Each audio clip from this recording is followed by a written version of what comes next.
ka një tentativë për t'i veshur protestës në ditën e saj të 6 që kazus është vetëm çështja e Zvërnecit dhe se alienët me marsianët në aleancë së bashku kanë darkuar me Sorosin e ky i fundit me Ramën e me opozitën e me grekët, me serbët, me rusët, me Erion Velian atje në burg se i kanë zbritur edhe atje alienët dhe gjithë së bashku kanë ngritur popullin shqiptar në këmbë se populli shqiptar është kundër investimeve që po bëhen në Zvërnec sa atje po ndërtohet në një zonë të mbrojtur.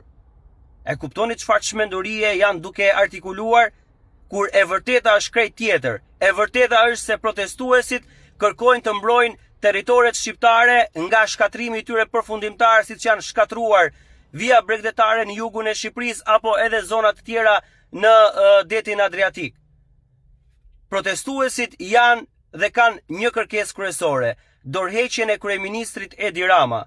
Një dorëheqje sipas tyre sepse korrupsioni, shëndetësia, arsimi, shpopullimi, çmimet e larta të naftës, çmimet e larta të ushqimeve, çështje të tjera që lidhen me sfera si pensionet, si rrogat, e çfarëdo gjëje tjetër janë skandal në Shqipëri teksa kryeministri nga ana tjetër ndërton kopshtin Eden 4.3 milion euro te kryeministria, çon satelit në hën, ndërton incenerator që nuk ekzistojnë, ndërtohen rrugë të cilat janë në konkurim me Zvicrën nga niveli i lartë i pagesave që ne bëjmë, korruptohen ministra, zëvendës ministra, e çfarë do tjetër dhe asgjë nuk ndodh në këtë vend. Dhe protestuesit për këtë arsye janë duke dalë atje në protest. Nuk është vetëm Zvërneci, është edhe Zvërneci, nuk është vetëm Rjodhi, është edhe Rjodhi, por ama janë edhe gjithë çështjet e tjera të cilat artikulohen.